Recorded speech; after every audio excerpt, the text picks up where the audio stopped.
আমাদের পক্ষে কথা বলার মতো কেউ নাই, টাকা নাই, পয়সা নাই সেন্ট মার্টিনবাসীর। এর যে লোক তারা ছাড়া ওখানে কেউ যেতে পারবে না। শুধু তাই না, সেন্ট মার্টিন দ্বীপের বাসিন্দাদের ওখান থেকে যেতে হলে, বের হতে হলে আপনার ভোটার আইডি কার্ড চেক করে অনুমোদন নিয়ে তারপরে যেতে হয়। আর বাইরের কেউ যেতে পারে না। আমরা সেন্ট মার্টিনের বাসিন্দা না, বাট আমরা কিন্তু এখানে যেতে পারি না অনুমোদন ছাড়া। তো বিষয়টা হচ্ছে যে এই যে একটা সরকারিভাবে নিষেধাজ্ঞার কারণে সেন্ট মার্টিনবাসী গত প্রায় 2 বছর যাবৎ অবরুদ্ধ অবস্থায় আছে। এর ফলে কি হয়েছে ওইখানের অনেক শিক্ষার্থীর, ছোট ছোট বাচ্চার শিক্ষা ধ্বংস হয়ে গেছে। টাকা নাই, পয়সা নাই সেন্ট মার্টিনবাসীর। এরপরে সেখানে যে চিকিৎসা ব্যবস্থা, চিকিৎসার অভাবে অনেকে মারা গেছে। একটা মাত্র হসপিটাল ছিল, যেহেতু যেতে আসতে সমস্যা, ডাক্তারও থাকে না। তো ওইখানে চিকিৎসার যে অধিকার, চিকিৎসা পাওয়ার যে অধিকার ছিল, মৌলিক অধিকার, সেটা থেকেও এই অন্তর্বর্তী সরকার তারা পরিবেশবাদের নামে সেন্ট মার্টিন দ্বীপবাসী থেকে সেটা কেড়ে নিয়েছে। একই সাথে তারা যে মানে 3 বেলা খাবে, সে খাওয়ার মতো অর্থ তাদের নাই। আমরা আজকে যে সংবাদ সম্মেলন অ্যারেঞ্জ করেছি, সেটা হচ্ছে সেন্ট মার্টিনবাসী একাধিক দিন আমাদেরকে বলেছে, ভাই আমাদের পক্ষে কথা বলার মতো কেউ নাই, আমাদের দুঃখ দুর্দশা কেউ দেখে না, সরকারের কাছে আমরা পৌঁছাইতে পারতাছি না। তারা বলতেছে প্রধানমন্ত্রীর কাছে আমাদের ভয়ে যাচ্ছে না, আমাদের দুঃখ দুর্দশার কথা শুনতেছে না। আপনারা ইস্টার্ন সফটল্যান্ড থেকে একটা সংবাদ সম্মেলন আমাদের জন্য কিছু করেন, সরকারের কাছে আমাদের বার্তাটা একটু পৌঁছায় দেন। এই কারণেই মূলত আমরা আজকের সংবাদ সম্মেলনের অ্যারেঞ্জ করেছি।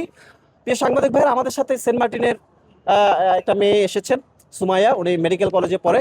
আরেকজন আঙ্কেল মুরব্বী, উনিও এসেছেন সেন্ট মার্টিনবাসীর পক্ষ থেকে। আর আমাদের সংগঠনের অনেকে আছে। আমি 2-3টা পয়েন্ট বলে ওনাদের কাছে চলে যাব। প্রথম বিষয় হচ্ছে যে এই যে ডক্টর মোহাম্মদ ইউনূস যে একটা 3-0 থিওরি নিয়ে এসেছেন, আপনারা জানেন এটা কিন্তু একটা পরিবেশবাদী থিওরি। একই সাথে সাবেক পরিবেশ উপদেষ্টা সৈয়দা রেজওয়ানা হাসান, সেও আরেক পরিবেশবাদী। তো তারা হচ্ছে 3-0 থিওরি এবং পরিবেশবাদের নামে মানে এটা বাংলাদেশের উপরে একটা অমানবিক নিপীড়ন শুরু করেছে। মানুষের ব্যবসা বাণিজ্য, মানুষের চলাফেরা, মানুষের যে রুজি রোজগারের যে মানে ওয়েটা, পদ্ধতি, সেটা সবকিছু ধ্বংস করে দিচ্ছে তাদের এই পরিবেশবাদের থিওরিগুলো, অমানবিক থিওরিগুলো। তো আমরা বলি যে গত 2 বছরে সেন্ট মার্টিনে এই পরিবেশবাদের কারণে কট্টরপন্থী পরিবেশবাদীদের কারণে যে সমস্যা তৈরি হয়েছে সেন্ট মার্টিনের, পুরো দায়িত্ব নিতে হবে ডক্টর মোহাম্মদ ইউনূসকে, সৈয়দা রেজওয়ানা হাসানকে।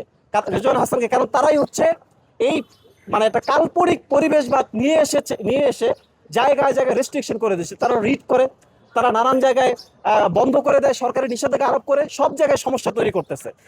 আচ্ছা, আরেকটা বিষয় হচ্ছে আমরা কিন্তু ভাই পরিবেশের বিপক্ষে না, আমরা পরিবেশের পক্ষে, পরিবেশ রক্ষার পক্ষে। কিন্তু পরিবেশবাদী, কট্টরপন্থী যারা পরিবেশবাদী, তাদের বিপক্ষে। আপনারা দেখবেন যে রেজওয়ানা হাসান হচ্ছে বেলার সাবেক নির্বাহী। বেলা একটা এনজিও। এই বেলার ফান্ডিং কারা করে? আপনি দেখবেন ইউএনডিপি, ইউএসএইড, এরকম অনেক বিদেশি কর্পোরেট, বিদেশি এনজিও তাদের ফান্ডিং করে। এখন আমাদের পার্বত্য চট্টগ্রামে দেখবেন এই ইউএনডিপি সহ ইউএসএইড অনেকেই ওইখানে কাজ করে কি করে? বিচ্ছিন্নতাবাদ তৈরি করে। ওইখানে বিচ্ছিন্নতাবাদ তৈরি করে পার্বত্য চট্টগ্রামের সার্বভৌমত্ব হুমকির মুখে ফেলে দিচ্ছে।